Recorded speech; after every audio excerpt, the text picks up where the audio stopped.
ये कहानी है उनकी जो काल के पार है, जिनके चरणों में देव भी लाचार है। ये उज्जैन नहीं एक लोक से परे संसार है, जहाँ महाकाल का हर पल त्योहार है।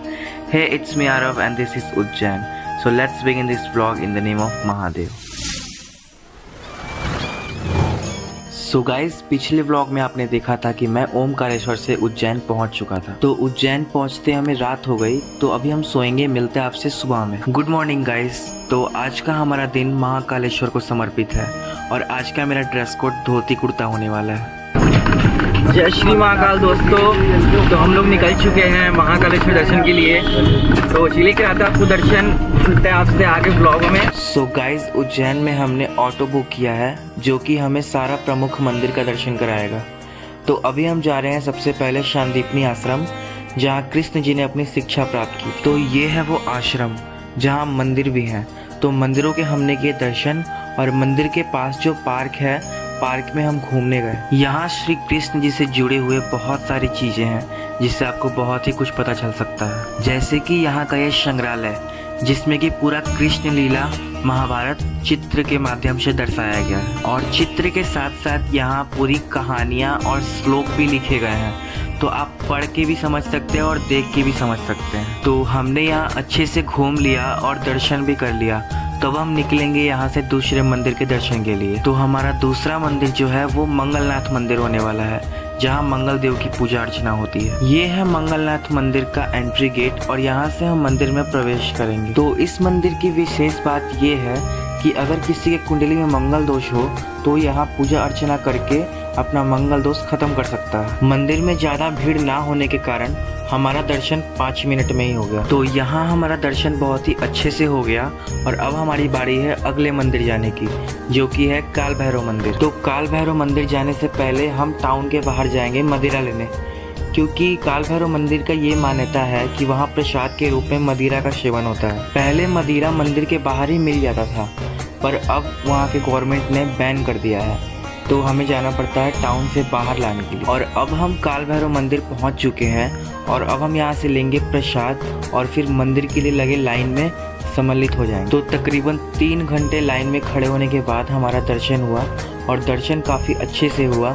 तो लाइन में खड़ा होना हमारा वर्थ इट था। और अब हम यहाँ से जा रहे हैं एक शक्तिपीठ के दर्शन के लिए, जो है गढ़कालिका माता मंदिर। तो मान्यता के अनुसार यहाँ माता के अपर लिप्स यानी ऊपरी ओंठ का हिस्सा गिरा था। तो आइए करते हैं माता के दर्शन और नारे लगाते हैं जय माता दी। सो गाइज दर्शन तो यहाँ पे काफी अच्छे से किया हमने और क्लिप के थ्रू आप भी दर्शन बहुत ही अच्छे से ही करेंगे। तो अब हमारा नेक्स्ट डेस्टिनेशन है भर्तृहरि गुफा। माफ करना अगर मैंने गलत प्रोनाउंस किया हो तो यहाँ से किया हमने गुफा में प्रवेश और गुफा के अंदर बहुत सारी प्रतिमाएं थी, शिवालय था और बहुत सारी मंदिरें भी थी। पर जो मेन गुफा है वो जमीनी स्तर से नीचे है, जिसके लिए यहाँ पे सीढ़ियाँ बनाई गई हैं। तो उसके थ्रू हम जाएंगे नीचे। तो यहाँ नीचे पहुँचने के बाद आने जाने का रास्ता बहुत ही पतला, बहुत ही छोटा हो जाता है और जो छत है वो भी काफ़ी नीचे हो जाती है, तो हमें झुक के ही चलना पड़ता है यहाँ पे। तो गुफा की खूबसूरती देखते देखते हम पहुँच गए 4 धाम के द्वार पे। कहा जाता है कि जो यहाँ के राजा थे उन्होंने 4 धामों का एक ही रास्ता बनाया हुआ था, तो यही है वो 4 धाम का रास्ता।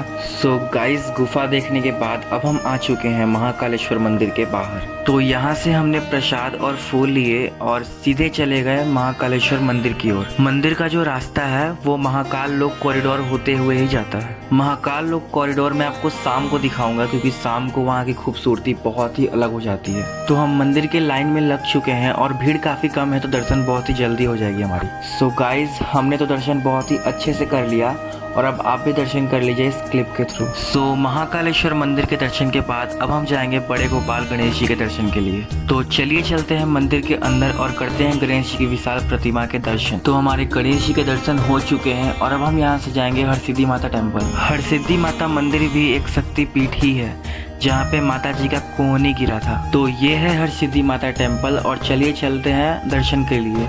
मंदिर में बिल्कुल भी भीड़ नहीं है, तो हमारा दर्शन फटाफट हो जाएगा। सो गाइज हमने यहाँ पे दर्शन कर लिया और आप भी यहाँ पे दर्शन कर लीजिए। तो इसी के साथ हमारा सारा उज्जैन का मंदिर कंप्लीट होता है और अब हमें भूख बहुत ही तेज लग चुकी है, तो चलिए चलते हैं पहले कुछ खाने। तो खाना खाने के बाद हम चले गए होटल और वहाँ पे किया हमने रेस्ट और फिर हम शाम को अब जा रहे हैं महाकाल लोक कॉरिडोर देखने के लिए। तो गाइस हम जा रहे हैं अब महाकाल लोक कॉरिडोर में।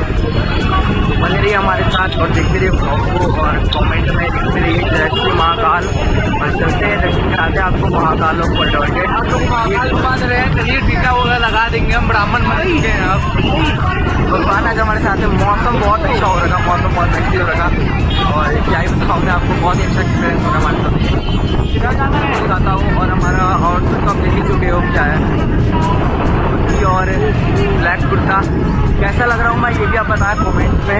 ओके, चलिए चलते आपको दिखाते कॉरिडोर कैसा है, क्या है। वर्ल्ड फेमस है वैसे ये कॉरिडोर, बहुत ही फेमस है इंडिया में। ठीक है, चलिए चलते आपको दिखाते हैं महाकाल लोक कॉरिडोर कैसा है। जय श्री महाकाल।